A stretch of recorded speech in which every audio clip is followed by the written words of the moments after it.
Good evening, नमस्कार। Good evening. मेरी आवाज आ रही है? मेरी आवाज आ रही है?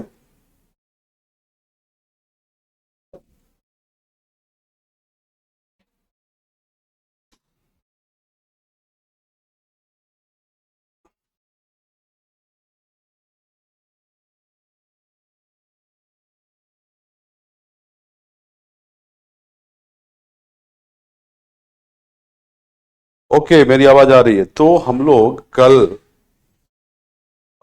कल एवरेज कर रहे थे, औसत कर रहे थे। ठीक है। और उसी को हम आगे बढ़ाते हैं। कुछ क्वेश्चन कल किए थे हम लोग, उसी को हम आगे बढ़ा रहे हैं। राइट। तो क्वेश्चन हमारा था,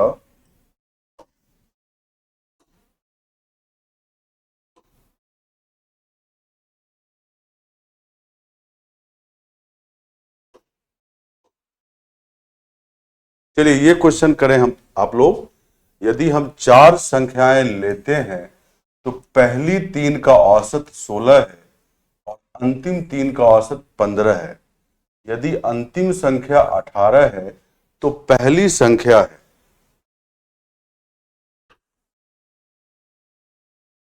ये क्वेश्चन करना है।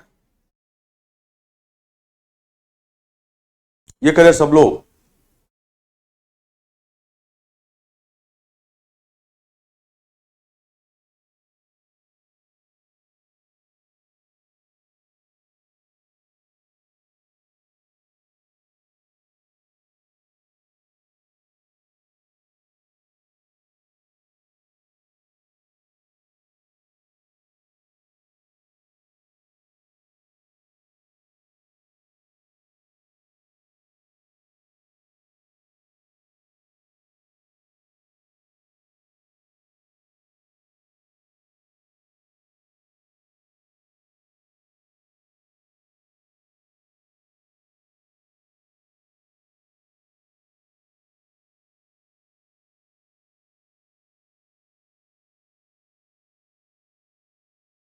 सब लोग बताएं इसका आंसर क्या है।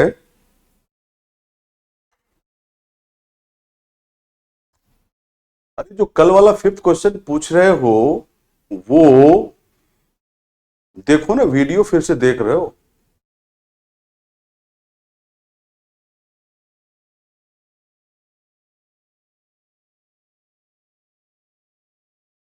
चलिए, बहुत लोगों का आंसर सही आ रहा है।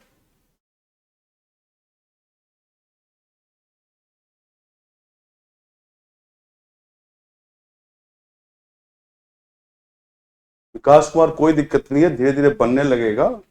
ठीक है, अभी चिंता मत करो, धीरे धीरे बनने लगेगा, सोचने लगोगे। जो मैंने पढ़ाया है उसी को 2 बार करो और उसके लॉजिक को देखो। जब लॉजिक समझना शुरू कर दोगे तो अपने आप तुमसे क्वेश्चन सॉल्व होने लगेगा। राइट। चलो, बहुत लोगों ने सही आंसर दिया है। इसका आंसर है 21। क्या आंसर है? 21। इसका आंसर है 21। अब देखो, मैं बता रहा हूं। यदि हम चार संख्याएं लेते हैं तो ए बी सी डी, चार संख्या लिए। ठीक है। और दिया है कि पहले तीन का औसत 16 है। तो ए बी और सी, पहले तीन का औसत 16 है। तो सम क्या होगा? 3 गुना 16, तुमको पता है, तो 48 होगा। फिर है, अंतिम तीन का औसत 15 है, मतलब बीसीडी का औसत 15 है। तो सम क्या होगा? 3 गुना 15, 45। अब बोला है कि यदि अंतिम संख्या 18 है तो पहली संख्या है। मतलब डी 18 दिया हुआ तो ए बताना है। तुम इन दोनों सम को मैं इधर लिख रहा हूं। A plus B plus C 48 है और B plus C plus D 45 है। इस दोनों ही सम में बी और सी कॉमन है। अगर पहले वाले में दूसरे को माइनस करें तो बी और सी तो कट जाएगा। हमारे पास आया ए माइनस डी, 48 माइनस 45, 3 आया। राइट। अब अंतिम संख्या मतलब डी 18 है, तो यहां पर 18 रख दो डी की जगह। तो ए माइनस 18 3, तो ए क्या होगा? 18 प्लस 3 21। ठीक है, ये answer. W Kumar, yes maths optional में स्टेप मार्किंग होता है, स्टेप सही होना चाहिए, मार्किंग होता है। ठीक है, तो ये 21 आया तो आंसर 21 हो गया। फिर से बता रहा हूं मैं, चार संख्याएं ए बी सी डी माना, पहले तीन का औसत 16 था तो सम क्या होगा, 3 गुना 16 मतलब 48 हो गया। अंतिम तीन का औसत 15 है तो बीसीडी का सम क्या होगा, 3 गुना 15 45। मैंने यहां पे लिखा तो देखा कि इस दोनों में बीसी कॉमन था तो पहले वाले में दूसरे को माइनस किया, बी और सी कट गया, ए माइनस डी 48 माइनस 45 3 हो गया। अब बोला कि अंतिम संख्या 18 है, मतलब डी 18 पुट किया तो ए 21 आ गया, पहली संख्या आ गया। क्लियर सबको? मैं दोबारा भी समझा दिया। अरे सपना सिंह, अभी यही क्वेश्चन दोबारा करो तुम।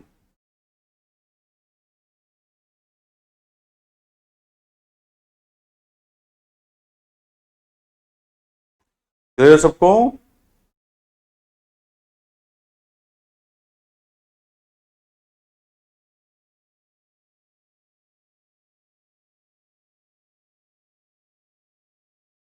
फौजिया बानो, यस कुछ थ्योरम आसान वाले आते हैं, बहुत डिफिकल्ट और बहुत बड़े थ्योरम नहीं पूछे जाते। ये सेकंड मेथड से नहीं बनेगा, ये सेकंड मेथड से नहीं बनेगा, मैक्सिमम सेकंड मेथड से बन जाता है बट ये नहीं बनेगा। चलें अगला क्वेश्चन ये है। अब इसमें दिया है कि 5 क्रमागत संख्याओं का औसत n है, यदि अगली दो संख्याएं भी शामिल कर ली जाए तो औसत क्या होगी। तुम खुद से 5 क्रमागत संख्या को ले लो और चेक करो कि क्या होता है। 2 बार क्रमागत संख्या लेके, एक कुछ और क्रमागत लो, दूसरा और कुछ क्रमागत ले लो और फिर चेक करो कि तुम्हारा आंसर क्या आता है, उससे बन जाएगा। मयंक सिंह, मयंक दान सिंह, आपका बैकग्राउंड बताएं, ग्रेजुएशन में क्या पढ़े हैं?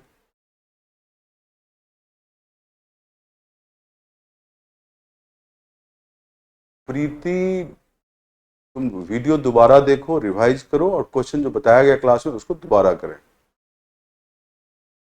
दिव्याराज, तो कल का वीडियो देख के आना चाहिए था ना तुमको, ये तो मैथ्स है, पीछे से जुड़ा हुआ लिंक रहता है ना दिव्याराज।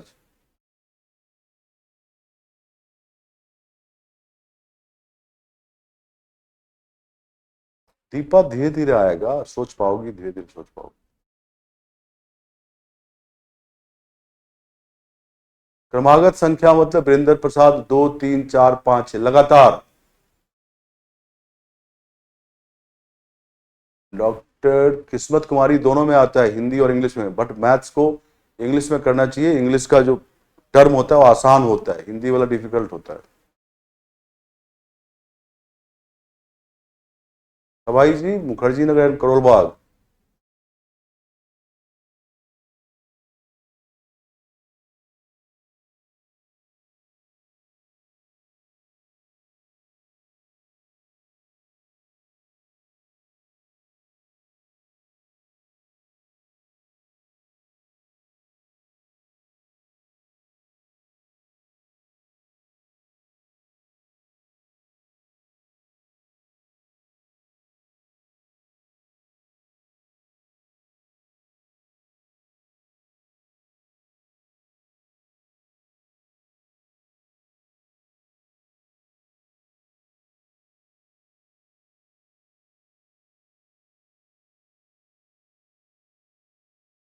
चलिए मैं सभी का आंसर देख रहा हूं।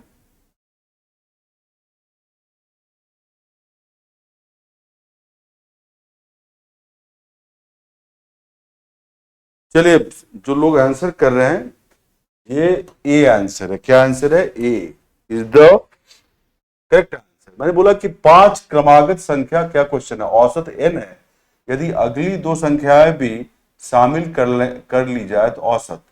तो 5 क्रमागत संख्या लो, जैसे लिया 2 3 4 5 6, इसका औसत क्या होगा, ये इंक्रीज कर रहा है कांस्टेंट रेट पे, तो औसत क्या होगा, औसत 2 6 के औसत के बराबर होगा। तो 2 6 का औसत 2 + 6/2 मतलब 4 हुआ, मतलब इसका औसत 4 है। अब बोलता है कि अगली दो संख्या भी ले ली जाए, मतलब 7 और 8 ले लिए, अब औसत क्या होगा, क्योंकि ये कांस्टेंट रेट में बढ़ रहा है, 2 और 8, 2 प्लस 8/2 5 हो गया। तो औसत अब 5 हो गया, 4 से 5 1 से बढ़ गया। औसत किससे बढ़ा, 1 से बढ़ गया। ठीक है, अब अगर मान लो कुछ और लेते हो, 10, 11, 12, 13, 14, ये लिए 5 क्रमागत संख्या है। अब ये भी कांस्टेंट रेट में एक एक बढ़ रहा है। तुम्हें बताया था कल, पहले और अंतिम का जो औसत होगा वही सभी का औसत होगा, पूरे संख्याओं का। 10 और 14 का औसत 10 प्लस 14/2, ये क्या आ गया, 12। ठीक है, अब अगर दो और संख्या ले लें, 15 और 16, अभी तो 12 औसत था, अब इसका औसत लोगे ये सभी का, तो 10 और 16 का औसत लेना पड़ेगा। 10 और 16/2 मतलब 13 हो गया। तो औसत अब 13 हो गया, तो 12 से 13 1 से बढ़ गया। तो हमने दो एग्जाम्पल लिया, दोनों में देखा औसत 1 से बढ़ गया है, तो हमारा आंसर क्या होगा, औसत 1 से बढ़ जाएगा। ठीक है,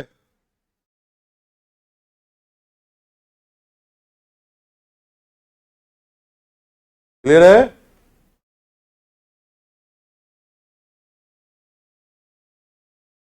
ABCD बस पाल नहीं मान सकते, एक्स, x+1, x+2 ऐसे मान सकते हो, एक एक से बढ़ रहा है ना।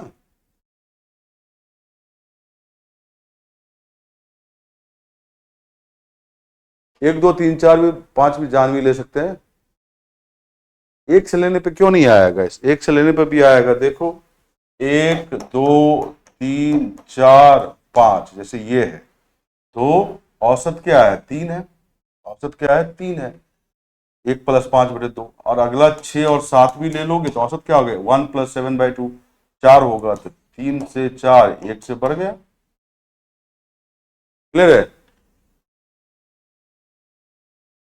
एक से भी लिया ना, कर तो दिया, एक से ले ले लिया। क्लियर सबको, चलिए आगे बढ़ते हैं।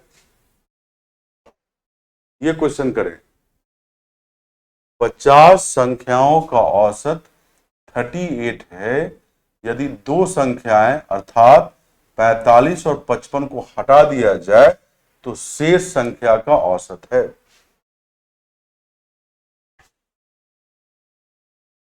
सौरभ कुमार, 2 6 नहीं लेंगे, लगातार क्रमागत में लगातार।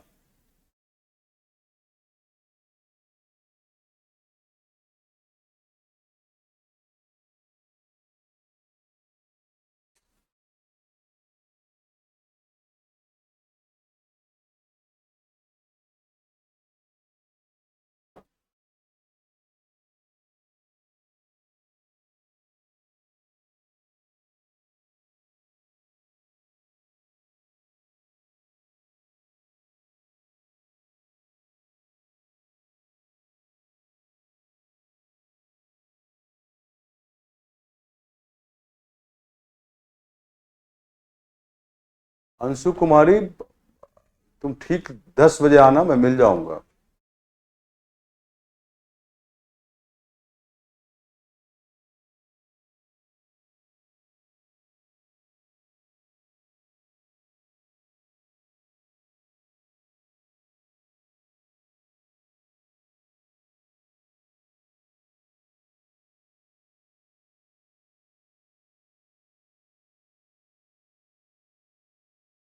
अरे शीशे में डर क्यों लगना है, तुम रिवाइज करते रहो, वीडियो दोबारा देखो।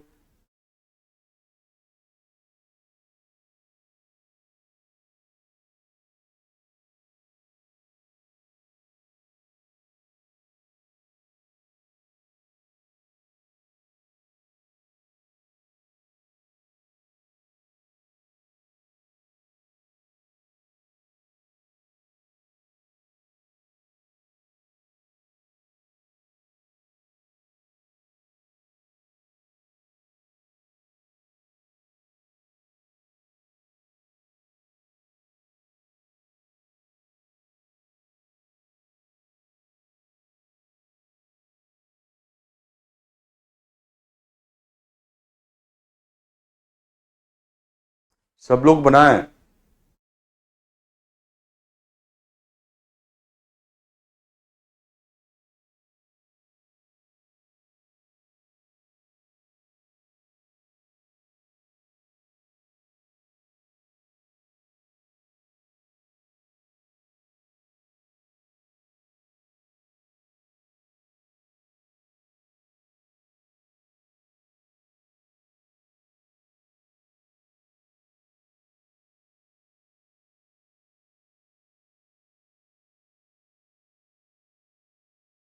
चलिए, बहुत लोगों ने आंसर दिया है D 37.5 is the right answer. अब मैं बता रहा हूं क्या दिया है। 50 संख्याओं का औसत 38 है ना। तो औसत अगर 38 है तो उस 50 संख्याओं का सम क्या होगा। सम होगा, तुम्हें पता है, 50 गुना 38 मतलब 1900 सम होगा। अब बोला है कि यदि दो संख्या अर्थात 45 और 55 को हटा दिया जाए तो शेष संख्या का औसत, किसको हटा रहा है, 45 और 55 का, तो नया सम क्या होगा। नया सम 1900 में से 45 और 55 माइनस करो, ये तो 100 होगा, 1800 हो गया।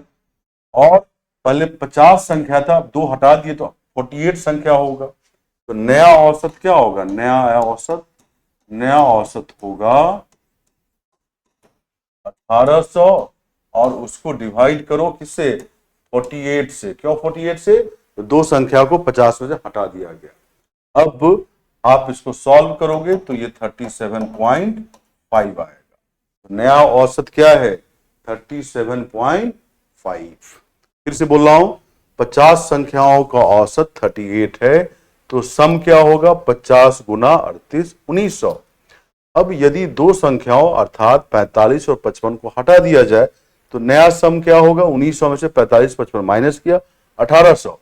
अब बोलता है कि जो बचे हुए संख्या दो शेष संख्या का औसत है, तो 1800 को अब कितने से डिवाइड करेंगे, 48 से, क्योंकि 50 में दो संख्या हटा लिया गया।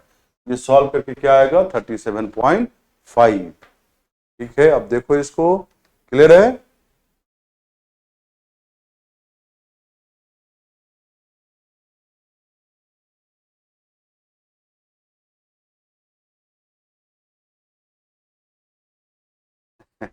कुलदीप, ठीक है, तुम्हारा भी 37.5 आया है।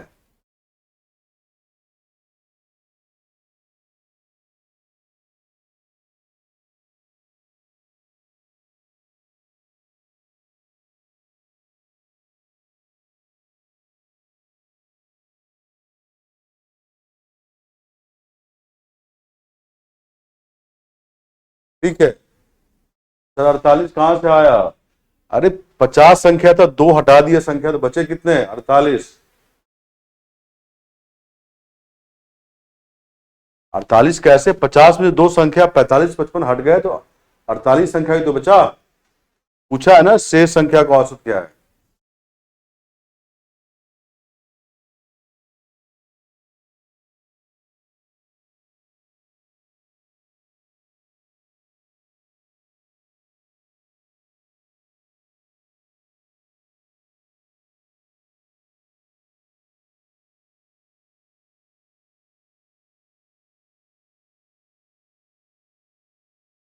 अब आप बनाएं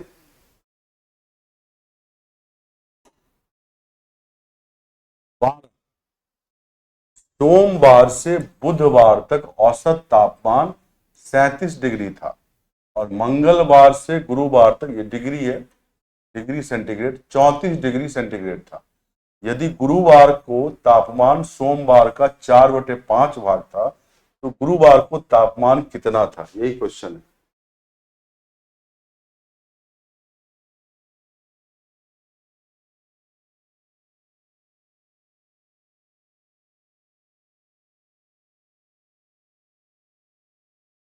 चलो बनाए।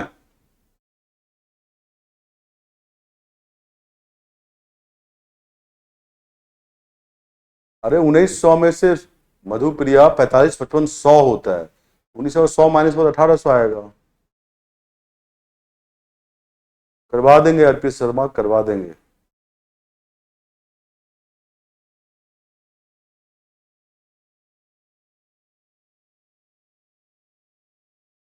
खुशबू कुमारी, इसलिए तो बोलता हूं दोबारा किया करो खुद से और लॉजिक समझो। अरे सोनम, सभी क्वेश्चन में सेकंड मेथड नहीं लगता है, जहां जहां लगता है वहां वहां मैं लगा देता हूं। English question read sir, English question क्या है, the mean temperature from Monday, mean मतलब एवरेज, ठीक है, mean temperature from Monday to Wednesday, ठीक है।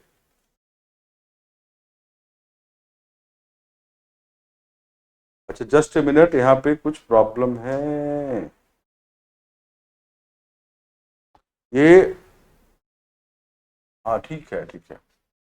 Monday to Wednesday was 37 degrees centigrade and from Tuesday to Thursday was 34 degrees centigrade.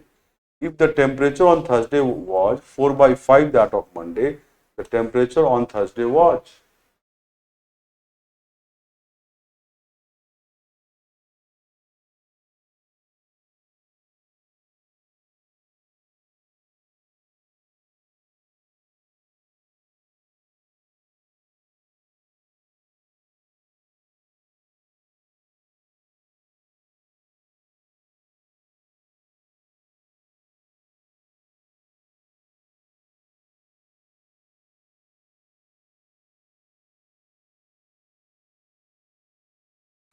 नहीं, maths option में PDF जो होगा वो इंग्लिश में होगा, हिंदी में नहीं होगा। बट आप आराम से टेक्निकल टर्म इंग्लिश में लिख सकते हो, बाकी खुद से भी हिंदी में लिख सकते हो। ठीक है, I repeat, maths option technical term English में लिख सकते हो, बाकी चीज खुद से हिंदी में लिख सकते हो। ऐसा इंग्लिश नहीं होता है कि आपको दिक्कत होगी, वो बाकी ऑप्शनल की तरह नहीं है, हिस्ट्री पॉल साइंस की तरह जो लैंग्वेज मैटर करता है। कोई मैटर नहीं करता, लैंग्वेज भी बहुत कम होता है, बाकी तो नंबर्स होते हैं।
देखो, जो पढ़ाई करेगा, रिवाइज करेगा, जो बताता हूं उस तरह करेगा तो वो आराम से ये पेपर पास कर जाएगा। ठीक है,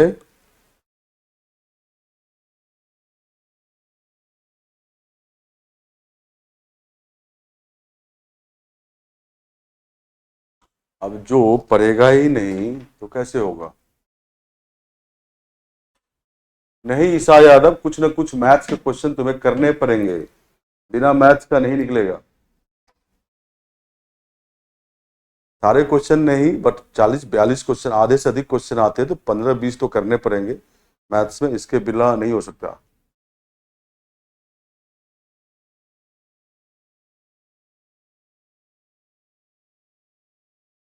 आंसर मैं लेंगे, टेस्ट सूर्य प्रताप सिंह, लेंगे लेंगे। इसका आंसर है 36। क्या आंसर है? 36। इसका आंसर है 36। ठीक है, अब देखो, जिनका नहीं बना मैं बता रहा हूं। ठीक है, क्या बोला, सोमवार से बुधवार तक औसत तापमान 37 डिग्री था, मतलब तो मंडे ट्यूसडे और वेडनेसडे का एवरेज 37 है, तो सम क्या होगा, 3 × 37। ठीक है, और मंगलवार से गुरुवार तक 34 डिग्री है, मतलब ट्यूसडे, वेडनेसडे और थर्सडे का सम 3 × 34 है।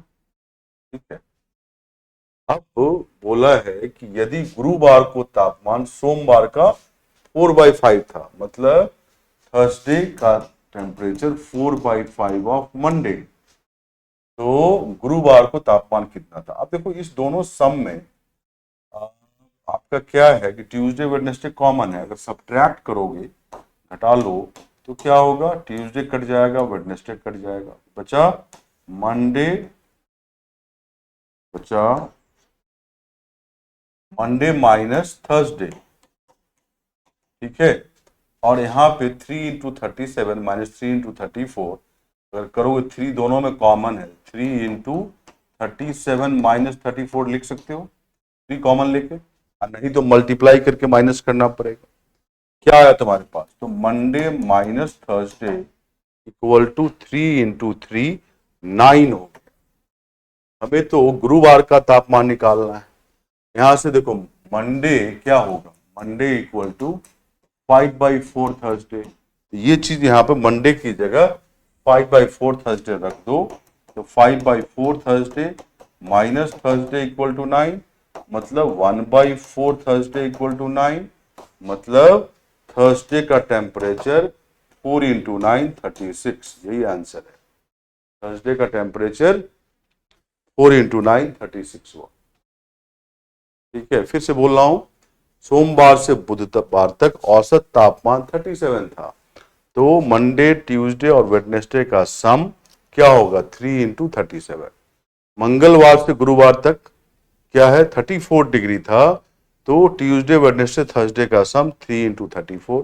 इस दोनों में ट्यूसडे एंड वेडनेसडे कॉमन था, तो इसमें से इसको सब्ट्रैक्ट किए, ट्यूसडे कट गया, वेडनेसडे कट गया, तो मंडे माइनस थर्सडे क्या आया, 3 × 37 -3 × 34, 3 कॉमन था तो अलग कर लिए, 37 - 34 3 होता, 3 × 3 9 हुआ, या मल्टीप्लाई दोनों को करो और माइनस को, तब भी 9 ही आएगा। यहाँ पे लिखा, हमें थर्सडे चाहिए, इस मंडे को भी थर्सडे के टर्म में रखना पड़ेगा। क्वेश्चन में दिया था Thursday equal to 4/5 Monday, Monday equal to 5/4 Thursday, यहाँ पे रख दिया मंडे की जगह 5/4 थर्सडे, माइनस किया 1/4 थर्सडे इक्वल टू 9, तो थर्सडे का 4 × 9 36। ठीक है, क्लियर है।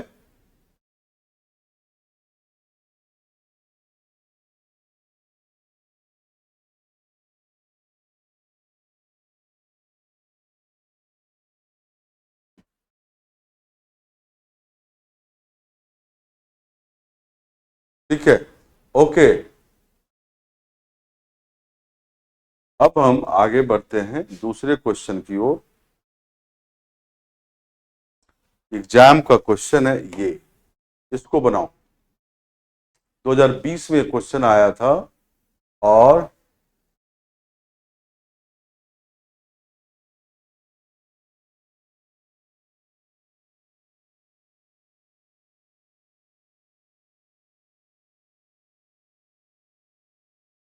सीमा परवीन, दोबारा खुद से किया करो और लॉजिक पे ध्यान दिया करो, कैसे बनता है। राहुल यादव, प्लस नहीं करोगे तो फिर कैसे सॉल्व करोगे। अरे 5/4, 1/4 कैसे आ गया, 5/4 Thursday, 5/4 Thursday minus Thursday, 4 LCM लो, 5 थर्सडे -4 थर्सडे, तो क्या आ गया, 1/4 थर्सडे नहीं आया। अब ये सब कैलकुलेशन में भी दिक्कत होता है तुम लोगों को, ये सब तो होना चाहिए।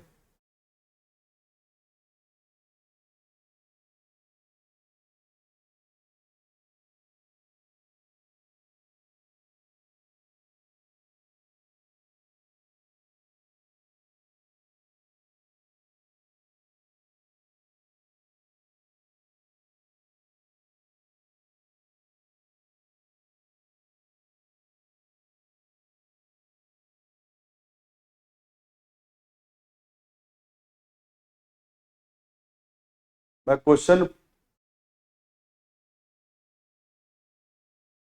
पढ़ दे रहा हूं,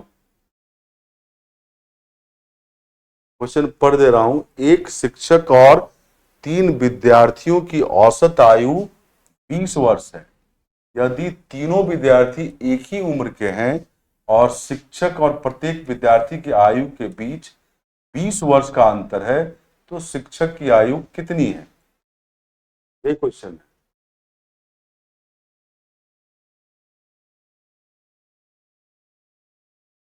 ठीक है, इंग्लिश में the average age of a teacher and 3 student is 20 years. If all the 3 students are of the same age and the difference between the age of the teacher and each student is 20 years, then what is the age of the teacher? What is the age of the teacher?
चलिए, बहुत लोगों ने सही answer दिया है, very good.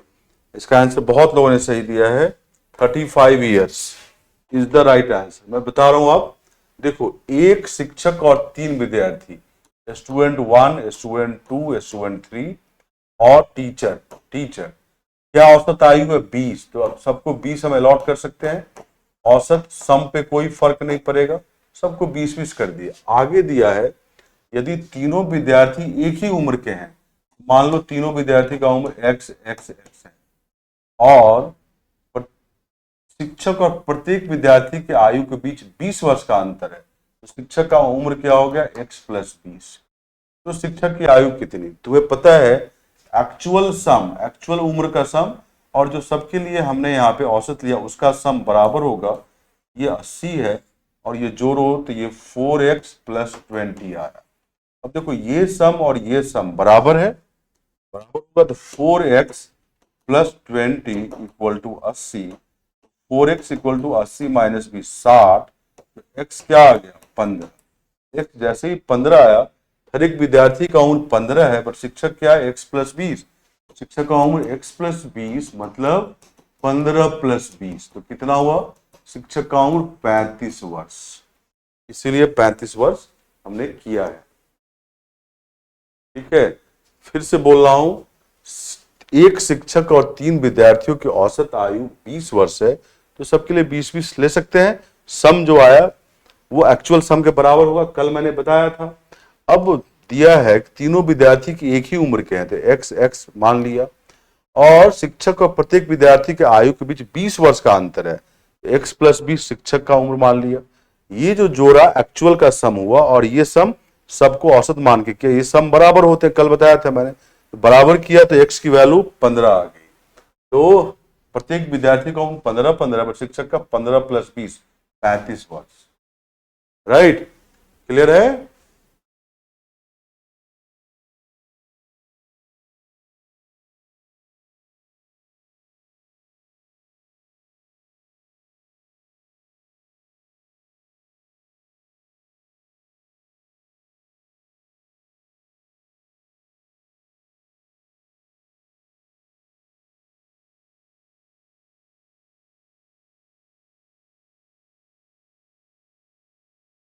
चलिए आगे बढ़ते हैं। आर्या जी 9 जनवरी से डेट है मैथ्स ऑप्शनल का। अब बढ़ते हैं आगे, अगले क्वेश्चन को देखो।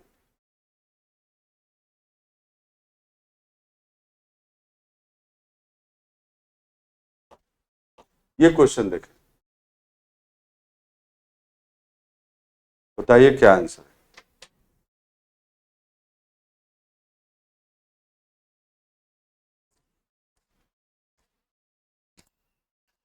शिवम शिवानी कुमारी एकदम मैथ्स ऑप्शनल इंग्लिश मीडियम में दे सकते हो, क्यों नहीं।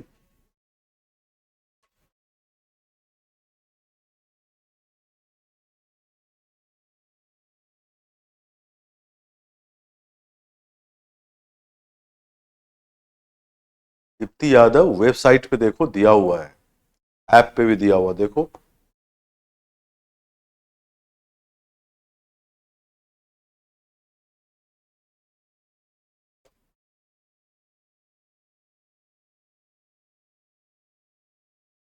ऐप पे सब दिया हुआ, कितने घंटे की क्लास है दिया हुआ है, देखो तो जाके ऐप वेबसाइट सब पे। मैं क्वेश्चन पढ़ देता हूं, जूम करने की जरूरत नहीं है, क्वेश्चन पढ़ रहा हूं। क्वेश्चन है, एक कक्षा में 3 समूह ए बी और सी है। यदि समूह ए से एक विद्यार्थी और समूह बी से 2 विद्यार्थियों को समूह सी में हस्तांतरित किया जाता है, स्थानांतरित कर दिया जाता है, तो कक्षा के विद्यार्थियों के औसत भार का क्या होगा। एक क्वेश्चन है इंग्लिश में। In a class there are 3 groups A B C. If one student from group A and 2 students from group B are shifted to group C, then what happens to the average weight of the student of the class?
चलिए मैं answer बता रहा हूं इसका, यह वही रहेगा, it remains the same. क्या बोला, एक कक्षा में 3 समूह है, मान लो ये कक्षा है और समूह 3 है, ए बी सी, ठीक है। अब बोला ये कि समूह ए से एक विद्यार्थी यहां चला गया, समूह बी से 2 विद्यार्थी मतलब +2 सी में चला गया, तो कक्षा के विद्यार्थियों का औसत भार का क्या होगा। तो कक्षा में तो विद्यार्थियों की संख्या वही रही, तो औसत भार में कोई बदलाव नहीं होगा, केवल ग्रुप में स्टूडेंट की संख्या में अंतर हो गया। तो कक्षा में औसत भार क्योंकि स्टूडेंट की संख्या तो वही रही और स्टूडेंट की संख्या में कोई बदलाव नहीं है, तो औसत भार में कोई बदलाव नहीं होगा। समझ गए?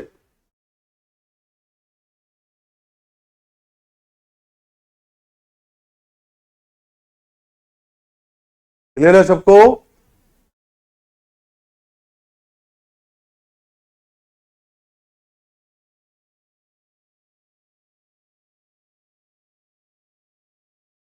अगर ग्रुप का होता तो ऑब्वियसली सब ग्रुप का औसत चेंज कर गया, ए में बच्चे कम हो गए, बी में कम हो गया, सी में बढ़ गया। ग्रुप का होता तो सबका औसत भार बदल गया। क्लियर है?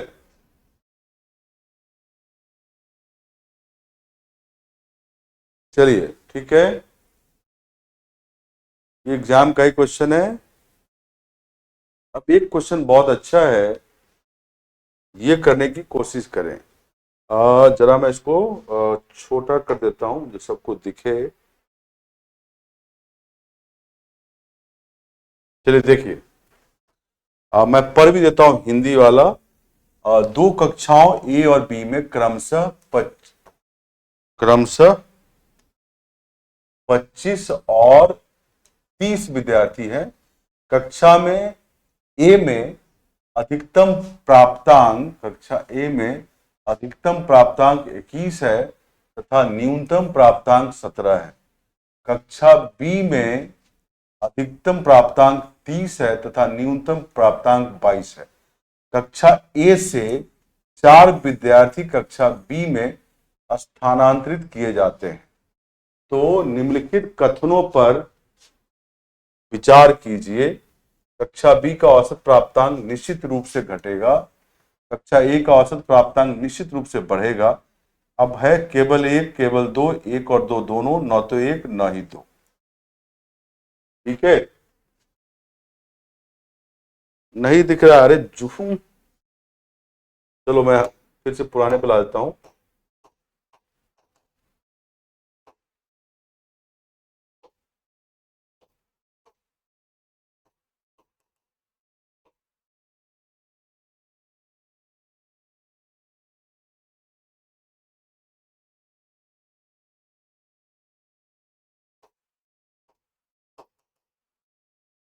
चलिए, जो डी ऑप्शन है, neither one not two, D option न तो एक न ही दो। अरे ग्रुप के लिए बता तो दिया, ग्रुप में पिछले क्वेश्चन में औसत भार बदल जाएगा।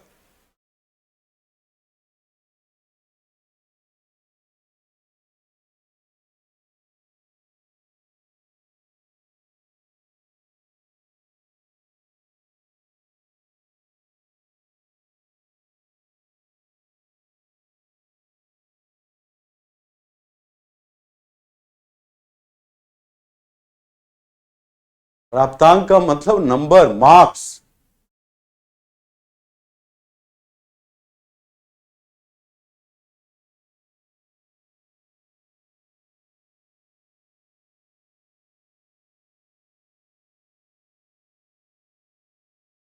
स्पैम न करें, कुछ लोग बस तुक्का लगा रहे हैं, बना नहीं रहे हैं। ये क्वेश्चन में थोड़ा समय लगेगा बनाने में, आप तुक्का न लगाएं या दूसरे का देख के आंसर न करें, अपना बनाएं आप।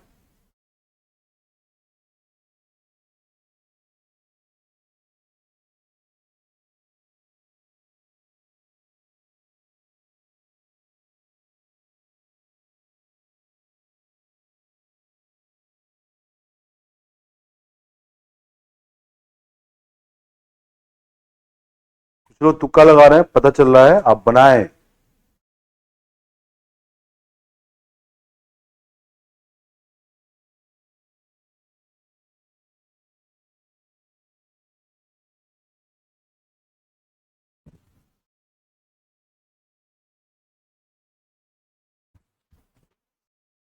प्रिया कुमारी, जो दिया जा रहा पहले वही पढ़ो, प्रैक्टिस के लिए क्वेश्चन तुम्हें मिलेगा, ऐप पे मिलेगा।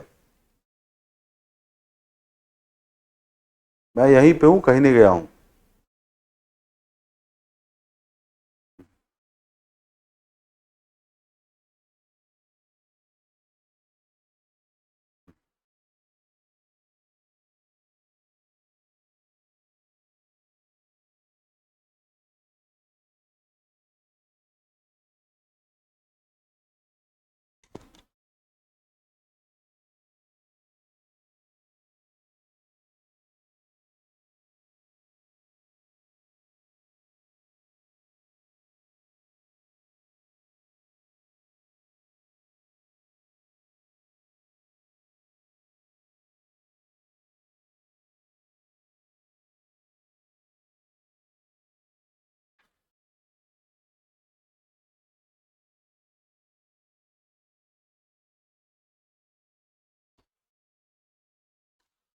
कुछ लोग बार बार सीसी या डीडी लिखते हो 100 बार। इससे क्या होता है कि कमेंट ब्लॉक हो जाता है और तुम्हारा रेलिवेंट कमेंट मुझे नहीं दिखता है।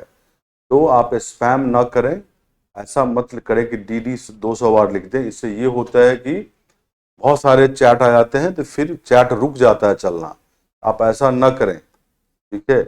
इससे क्या होता है, रेलिवेंट कमेंट नहीं दिखता है।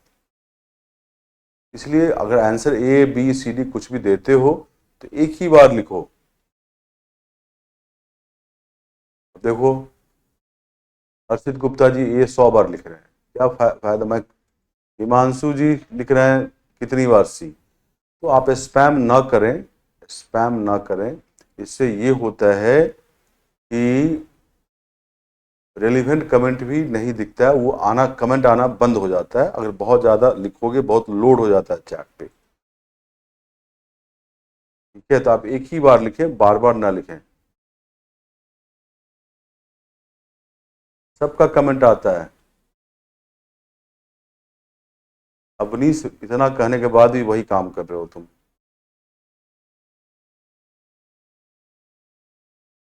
चलिए अब मैं अब इसका आंसर बता रहा हूं। तब शुरू होगा, आप तो जो पढ़ाया जा रहा है फिर पढ़ो ना। इसका आंसर है केवल एक। इसका आंसर है केवल एक। केवल एक आंसर है, ठीक है। केवल एक। अब मैं बता रहा हूं, ध्यान दें। दो कक्षा है, कक्षा ए और कक्षा बी, है ना। कक्षा ए में 25 स्टूडेंट है और कक्षा बी में 30 स्टूडेंट है, ठीक है। कक्षा ए में अधिकतम 21 है, न्यूनतम मार्क्स 17 है। तो कक्षा ए में 17 से 21 तक का मार्क्स का रेंज है। कक्षा बी में अधिकतम 30 है, न्यूनतम 22 है। तो 22 से 30 तक का रेंज है ना, मार्क्स का है। अब बोलते हैं कि कक्षा ए से 4 विद्यार्थी कक्षा बी में स्थानांतरित किए जाते हैं। इससे 4 विद्यार्थी स्थानांतरित, 4 स्टूडेंट बी में शिफ्ट कर दिया गया। अब पढ़ें कि इन कथनों पर विचार कीजिए। कक्षा बी का औसत प्राप्तांक निश्चित रूप से घटेगा। निश्चित रूप से घटेगा मतलब एवरी पॉसिबिलिटी में, सभी संभावनाओं में घटेगा। क्यों घटेगा? इसीलिए कि अगर कक्षा ए से 4 टॉपर जिसका सभी का मार्क्स 21 है, उसको अगर शिफ्ट करते हो बी में, तो तब भी बी के न्यूनतम से कम मार्क्स उन चारों का होगा। तो यहां बच्चे की संख्या बी में बढ़ गई और टोटल मार्क्स रिलेटिवली घट गया, क्योंकि ए से टॉपर को भी ले जाओगे, मतलब सबको 21 मार्क्स है, ले गए उधर, तब भी कक्षा बी के न्यूनतम से कम है। इसलिए कक्षा बी का जो औसत है निश्चित रूप से घटेगा ही घटेगा। तो पहला तो करेक्ट है, पहला तो करेक्ट है। दूसरा है कक्षा ए का औसत प्राप्तांक निश्चित रूप से बढ़ेगा। ये सही नहीं है। क्यों? कि अगर कक्षा ए से जो सबसे कम मार्क्स वाले, मान लो 17 वाले 4 स्टूडेंट है, शिफ्ट कर दिए बी में, तो कक्षा ए में 17 से ज्यादा मार्क्स वाले बच गए हैं, तो ऑब्वियसली एवरेज यहां पर बढ़ जाएगा, है ना, बचे हुए बच्चों का। लेकिन कक्षा ए से टॉपर सारे बी में शिफ्ट कर दिए चारों, तो कक्षा ए का रिलेटिवली औसत घट जाएगा। इसका मतलब कक्षा ए का औसत बढ़ भी सकता है, घट भी सकता है। इसीलिए दो आंसर नहीं होगा, केवल एक होगा, केवल एक होगा, ठीक है।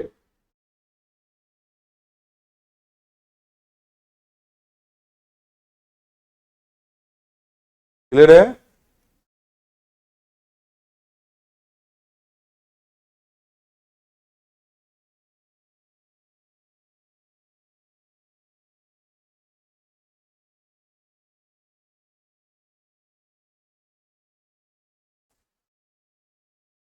नितिन कुमार राजपूत, तब भी तुम्हें समझ में तो आ ही रहा होगा मेरे हिसाब से।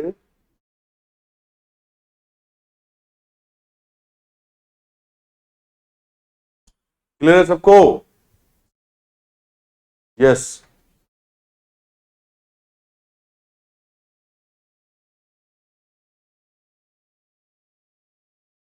मैं फिर से बता रहा हूं, कक्षा बी में कितने स्टूडेंट हैं? 30। ठीक है। अब मैंने बोला कि कक्षा बी में जो बच्चे हैं उसका न्यूनतम मार्क्स 22 है, मतलब मिनिमम, और मैक्सिमम 30 है। अगर कक्षा ए से 4 विद्यार्थी चले गए कक्षा बी में, स्टूडेंट की संख्या 30 से 34 हो जाएगा। और मैंने बोला कि एक्सट्रीम केस की कक्षा ए से चारों टॉपर गए, मतलब वो स्टूडेंट गए जिनका चारों का 21 मार्क्स था, 21 ईच, तो तब भी तो बी के न्यूनतम से कम है ना। तो ऑब्वियसली बी में 34 बच्चे हो गए, तो पहले से औसत क्या होगा? घट जाएगा, क्योंकि जो बच्चे आए हैं ए से, उनका मार्क्स बी के न्यूनतम से भी कम है, तो बच्चे बढ़ गए तो औसत तो कम होना ही होना है। ठीक है। और इसीलिए यहां पे कक्षा बी का औसत प्राप्तांक निश्चित रूप से घटेगा, निश्चित रूप से घटेगा।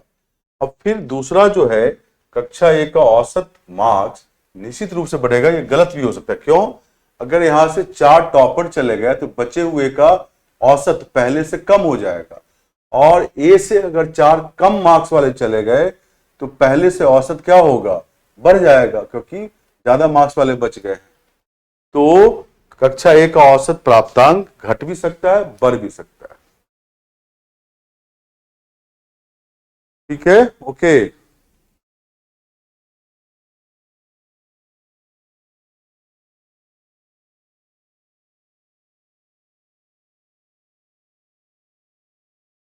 चलिए नेक्स्ट क्वेश्चन दे रहा हूं मैं करने के लिए। इस क्वेश्चन को करके देखो सब लोग।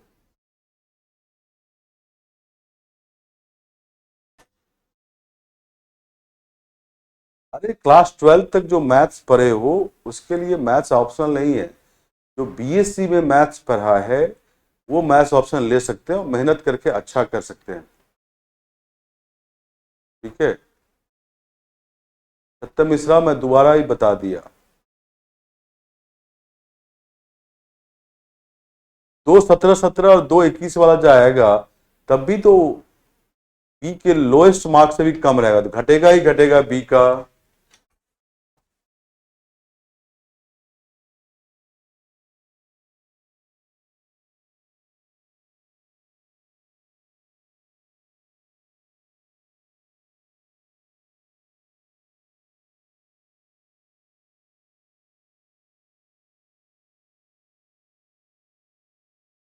हिमांशु शर्मा, तो 14 और 16 क्वेश्चन फिर दोबारा देख लेना भाई।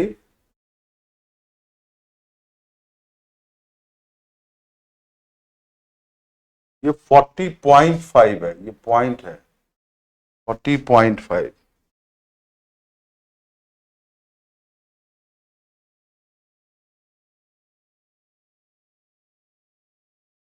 निशा कुमारी, एनसीईआरटी कोर्स में मैथ्स नहीं होगा।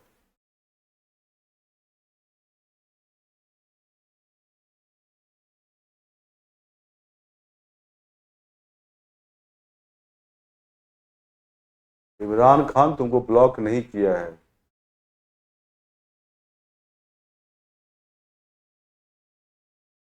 एकदम ले सकती हो, नाहिद आलम क्यों नहीं ले सकती हो?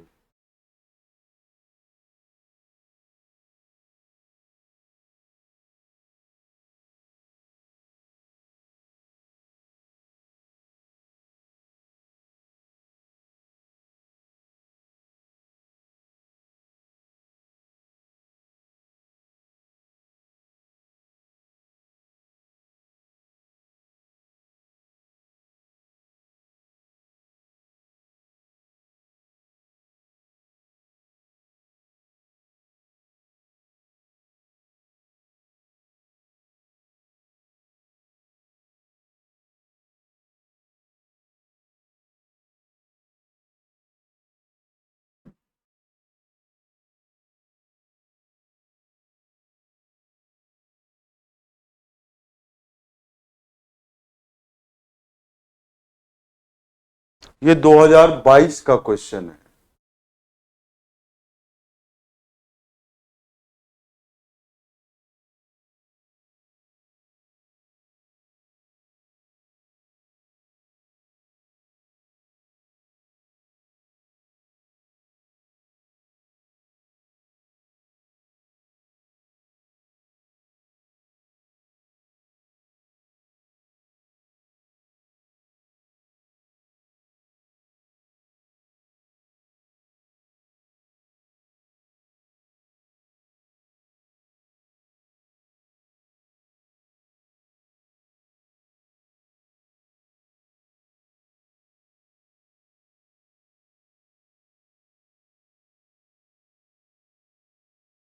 रोज जी मेरा क्लास करोल बाग में 12:30 to 2:30 होता है। आप 2:25 पे आके मिल सकते हैं। 2:25 पे रहना, मैं मिल जाऊंगा वहां पे।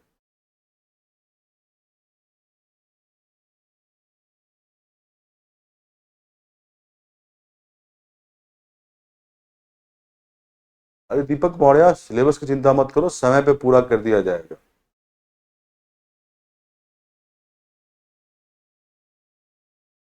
सूफिया पठान, थोड़ा फास्ट चलिए। अरे सबको पढ़ाना है ना, सब तरह के बच्चे यहाँ हैं। चलिए इसका आंसर मैं बता रहा हूं, 41 kg। 41 kg। अब जिनका नहीं बना मैं बता रहा हूं, एबीसी का औसत भार कितना है? 40 kg। तो एबीसी का सम कितना होगा बताओ? 3 × 40 मतलब 120 टोटल। फिर है बीडीई का औसत भार। बीडीई का औसत भार कितना है? 42 kg। तो ये 3 × 40 था, ये 3 × 42 सम होगा, मतलब 126। अब बोला है एफ का भार बी के भार के बराबर है। एफ और बी बराबर भार का है, वेट का है। तो ए बी सी डी ई और एफ का औसत भार क्या है, यही पूछा है। देखो, A B C D E F का औसत भार तभी पता चलेगा जब उनका सम पता हो, भार का, वेट का, है ना। एफ और बी बराबर है तो इसकी जगह एफ लिख सकते हो, जोड़ दो। तो अब जोड़ोगे तो A B C D E F सबका सम आ गया, सी डी ई और एफ का सम आ गया। और जोड़ोगे तो 200, 120 बचे 246 आए। औसत निकालना है, 6 लोग हैं तो 246 को 6 से डिवाइड कर दो, ये कितना आएगा? 41 kg। तो A B C D E F का औसत क्या है? 41 kg।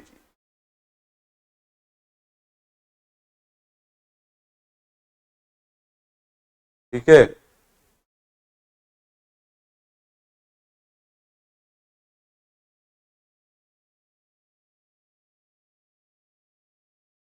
मनतासा बानो, पीछे का पढ़ के आया करो, सब समझ में आएगा। मेरे पास कोई मैजिक नहीं है जो हर एक क्लास में सब समझ में आ जाएगा। अपना काम करके आया करो, पीछे क्लास सारा देखो, क्वेश्चन दोबारा करके आया करो, सब समझ में आएगा। मेरे पास कोई दवा नहीं जो मैं हर एक क्लास में दूं और खाओ और समझ में आ गया, ऐसा नहीं है। आपको मेहनत करना पड़ेगा और काफी मेहनत करना पड़ेगा।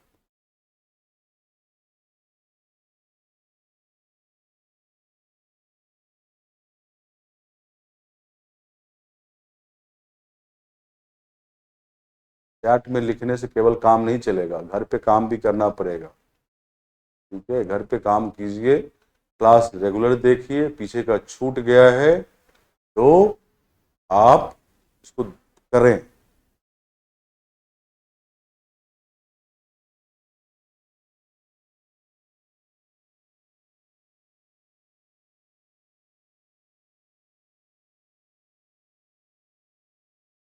साइंस वाले पहले तो देख लो क्या है साइंस वाले का। ज्योग्राफी ले लो, साइंस में अगर मैथ्स पढ़े हो तो मैथ्स भी ले सकते हो। रजनी, इंग्लिश नहीं है पढ़ना तुम लोग को, हिंदी वालों को कॉम्प्रिहेंशन, जो परिच्छेद बोध है, बोध गमता है, वो हिंदी में ही पढ़ना है।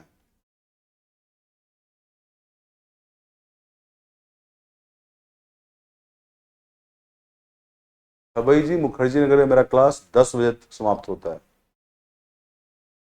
आप 10 बजने 5 मिनट पहले आओ।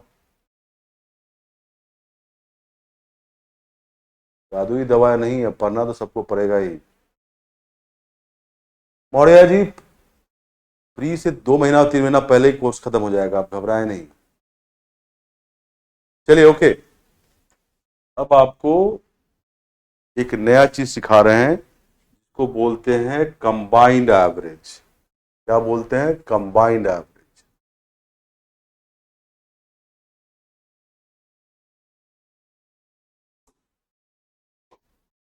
आपको बता रहे हैं कंबाइंड एवरेज क्या होता है। कंबाइंड एवरेज, कंबाइंड एवरेज मतलब दो तीन ग्रुप को अगर मिला दें तो कंबाइंड एवरेज क्या होता है। ठीक है, मतलब संयुक्त औसत, संयुक्त औसत बोल सकते हैं, संयुक्त औसत। ठीक है। ठीक है, संयुक्त औसत कंबाइंड एवरेज। कोशिश कर किया जा रहा है कि जनवरी लास्ट तक मैक्सिमम चीज करा दी जाए। ठीक है, अब है जैसे मान लो दो ग्रुप है, दो क्लास है, दो क्लास है, पहले क्लास में मान लो N1 स्टूडेंट है और दूसरे क्लास में N2 स्टूडेंट है। ठीक है, कोई मैथ्स का ही टेस्ट हो गया, मैथ्स का ही टेस्ट हो गया, तो एवरेज पहले क्लास में A1 आया, दूसरे क्लास में एवरेज मार्क्स A2 आया मैथ्स के टेस्ट में। तो दोनों क्लास का अलग अलग एवरेज है, ये क्या है, औसत। ठीक है, ये क्या है, स्टूडेंट की संख्या, ये क्या है, स्टूडेंट की संख्या पहले क्लास में और दूसरे क्लास में। आप चाहते हो कि दोनों क्लास को एक साथ कर दिए तो कंबाइंड एवरेज मिला के औसत क्या होगा, तो औसत है कंबाइंड एवरेज। ठीक है, संयुक्त औसत जो होगा वो क्या होगा, आप देखो पहले क्लास का मार्क्स का सम क्या होगा, जोड़ N1 इंटू A1, यही होता है ना, बच्चों की संख्या इंटू औसत, प्लस दूसरे क्लास में टोटल मार्क्स कितने हैं, N2 इंटू A2, N2 मतलब बच्चे की संख्या, औसत से मल्टीप्लाई किया, सम आ गया। अब दोनों को जोड़ा तो दोनों क्लास के प्राप्त मार्क्स का, जितने मार्क्स मिले बच्चों का उसका सम हो गया, और नीचे दोनों क्लास को मिला के बच्चों की संख्या क्या है, N1 प्लस N2। ये दोनों क्लास का कंबाइंड औसत हुआ, क्या हुआ, कंबाइंड औसत हुआ। ठीक है, तो क्या लिखा, N1 A1 plus N2 A2 divided by N1 plus N1 A1 क्या है, तो पहले क्लास का टोटल मार्क्स, सही बच्चों का मार्क्स जोड़ के जो लाओगे, बच्चों की संख्या इंटू औसत, दूसरे क्लास का टोटल मार्क्स क्या है, N2 इंटू A2 बच्चों की संख्या इंटू औसत, जोड़ दिया तो दोनों क्लास का पूरा औसत जुड़ गया, डिवाइडेड बाय टोटल बच्चों की संख्या, मतलब N1 प्लस N2 नीचे। तो ये क्या आ गया, संयुक्त औसत कंबाइंड एवरेज। मान लो यार तीसरी क्लास भी रहता तो यहां पर ऐड होता प्लस N3 A3, नीचे प्लस N3, चौथी क्लास भी होता तो क्या होता, प्लस N4 A4, नीचे प्लस N4, ऐसे बढ़ते चला जाएगा। ये फॉर्मूला है। अब बिना फॉर्मूले के भी कर सकते हो, पहले क्लास का टोटल मार्क्स, दूसरे क्लास का टोटल मार्क्स, सारे बच्चों का जोड़ के जोड़ो और डिवाइड बाय सारे बच्चों की संख्या। तो क्लियर है सब। अब इस पे आधारित क्वेश्चन करें।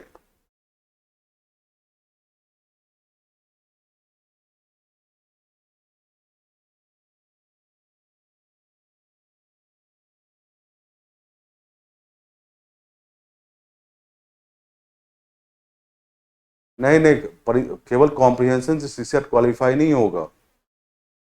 अरुण कुमार, यस चेंज है थोड़ा सा, यूपीपीसीएस में आपको कुछ चीजें एक्स्ट्रा करना पड़ेगा, बट उनका क्वेश्चन का स्तर यूपीएससी से कम होता है।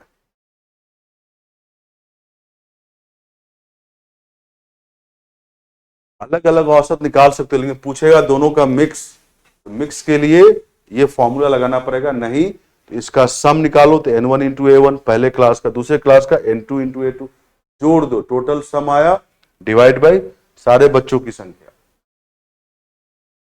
ठीक है,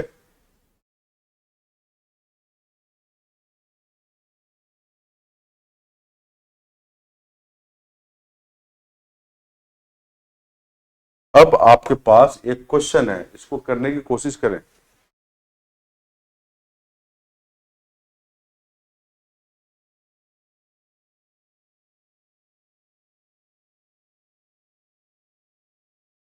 यस विकास कुमार, तुम मैथ्स ऑप्शनल ले सकते हो, तुम बीटेक कर रहे हो तो।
धर्मपाल प्रजापति बिल्कुल हो जाएगा।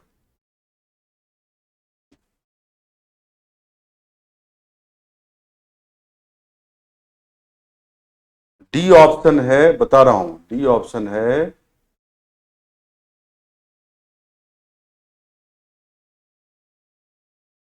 15। डी ऑप्शन है 15। डी नहीं दिख रहा है लोगों को, डी मैं लिख देता हूं यहाँ पे। डी क्या है तो 15, 15।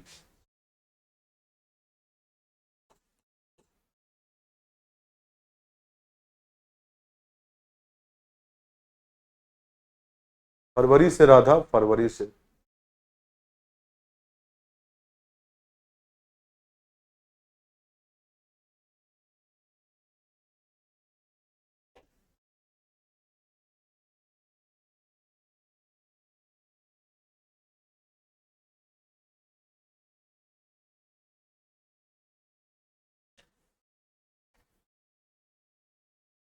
तीस ऑनर्स वाले मैथ्स पढ़ते हैं, मेहनत करेंगे तो ले सकते हैं।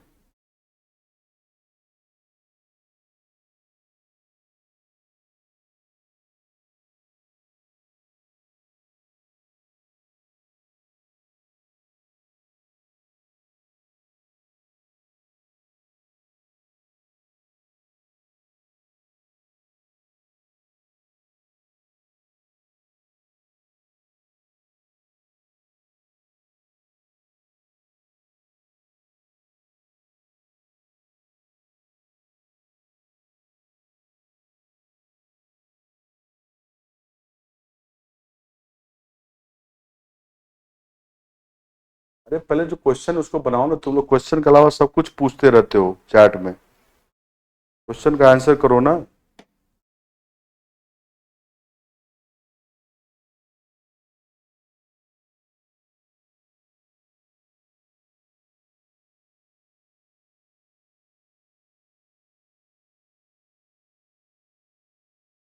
अरे यहाँ पर पुरुष और महिला का दो ग्रुप है तो बनाओ ना।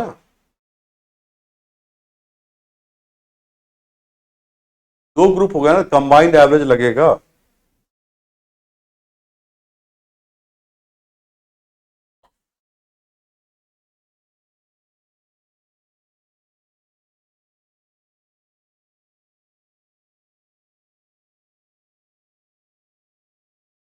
एमपीपीएससी में काम आ जाएगा। चलिए इसका आंसर है 7। 7 आंसर है, बहुत लोगों ने आंसर ये दिया है। तो क्या है, पुरुष मेल और महिला फीमेल, पुरुष और कुछ महिलाओं के परिवार में प्रति व्यक्ति अनाज की औसत मासिक खपत 10.8 किलोग्राम है। मतलब पूरे परिवार का औसत मासिक खपत 10.8 किलोग्राम।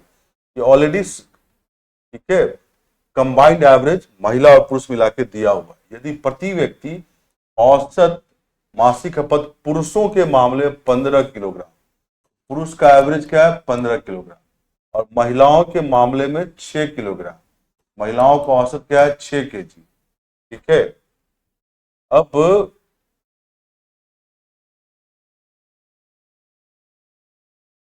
तो परिवार में महिलाओं की संख्या ज्ञात करें। कितने पुरुष है, 8 पुरुष। तो पुरुष की संख्या कितनी, 8, महिला की संख्या n, ये पता करना है।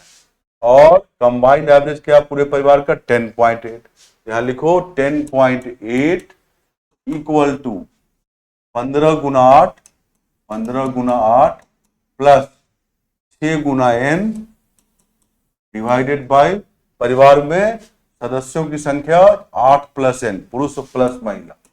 बस इसी को सॉल्व करना है और n निकालना है। क्या निकालना है, n। सॉल्व करोगे तो n आएगा 7। महिलाओं की संख्या कितनी, 7।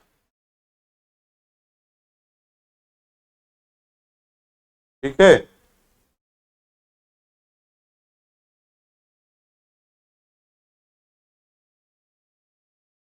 क्लियर है सबको।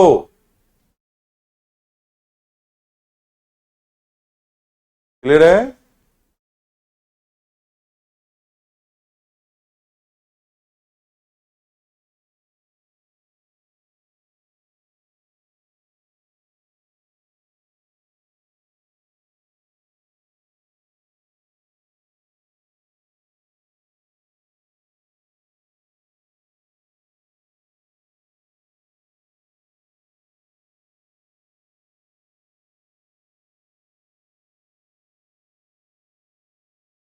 मनीषा, कॉम्प्रिहेंशन क्लास अंत में होता है।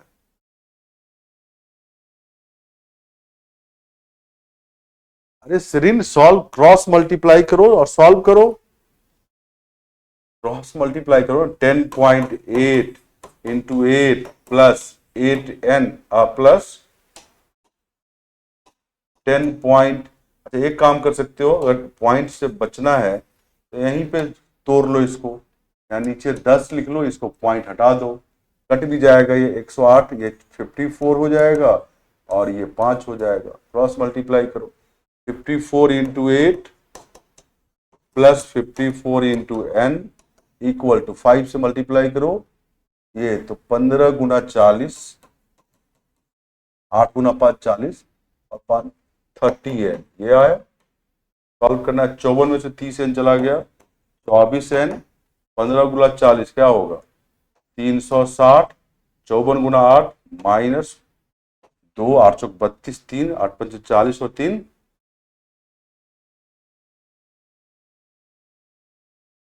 54 गुना 8 प्लस 54 एन, इधर क्या है? एन। 15 गुना 40,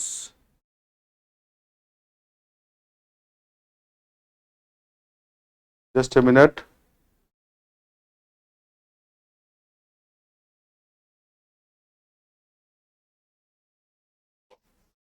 फिर से कैलकुलेट कर देता हूं, फिर से कैलकुलेट कर देता हूं।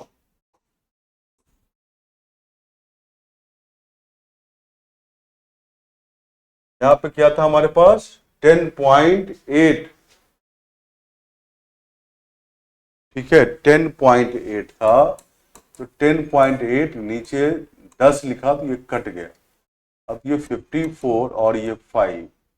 अच्छा ठीक है, अब क्रॉस मल्टीप्लाई करो। 54 गुना 8 प्लस 54 गुना n और 15 गुना 40। ठीक है, और ये आएगा 30n। ठीक है, 30n इधर लाओ, तो 24n इक्वल टू 600 माइनस 8 चौक 32, 2 3 बचा, 8 पंच 40, 3 43। ये है 24n।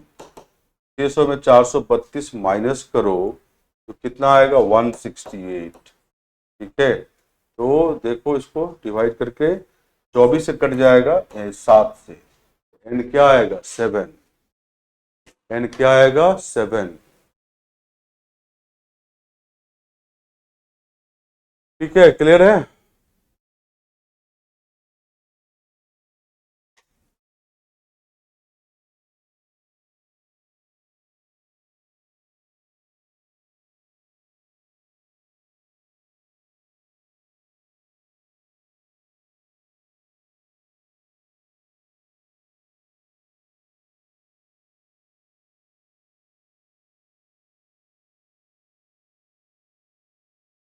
ठीक है, अब आपके पास क्वेश्चन है, ये क्वेश्चन ये बनाए, ये भी कंबाइंड एवरेज का क्वेश्चन है। 40 विद्यार्थियों की एक कक्षा का औसत स्कोर 52 है।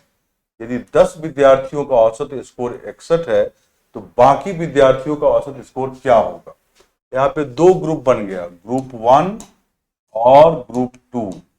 एक में 10 विद्यार्थी है और एक में 30। ठीक है, 10 विद्यार्थियों का औसत स्कोर 61 है, इसका 30 का निकालना है औसत, ए मान लो, और कंबाइंड एवरेज कितना है? 52। ये कंबाइंड एवरेज है, संयुक्त औसत है। तो बनाओ।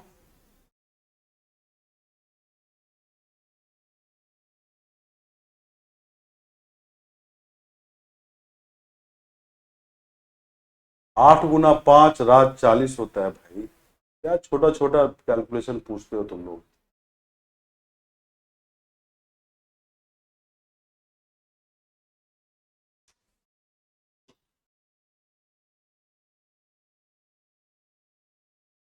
बताओ क्या आंसर है?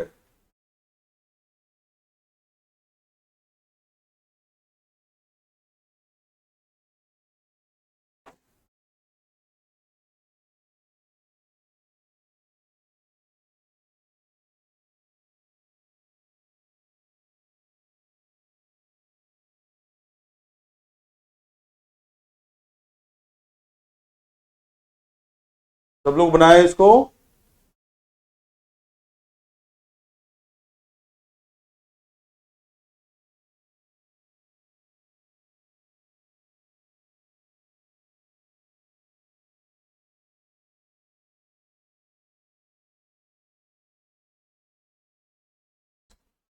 चलिए कंबाइंड एवरेज कितना है 52, तो यहां लिखो 52 और यहाँ पे 30 गुना ए प्लस 10 गुना 61, टोटल कितना है 30 प्लस 10 40। यहां से ए निकाल लीजिएगा ए। अब ये कैलकुलेशन खुद से करना, मुझे मत बोलना। क्रॉस मल्टीप्लाई करो 52 गुना 40 इक्वल टू 30 गुना ए प्लस 10 गुना 61 610। यहां से ए निकालोगे तो 49 आएगा। तो इस ग्रुप का औसत 30 बच्चों का एवरेज क्या होगा 49। बहुत लोगों ने यह आंसर दिया है 49, बहुत लोगों ने ये दिया है।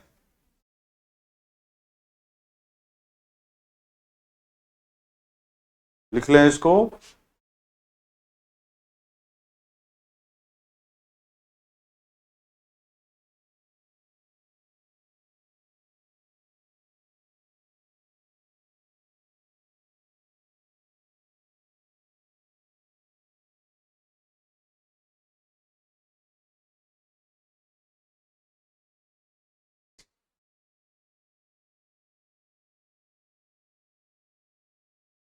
पूरे यादव जी आपका नाम, अगर कुछ आंसर अच्छा करेंगे जरूर नाम लूंगा।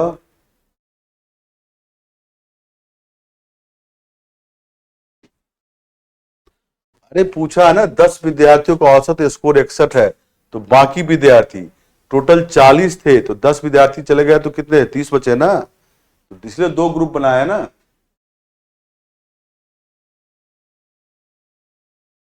ठीक है।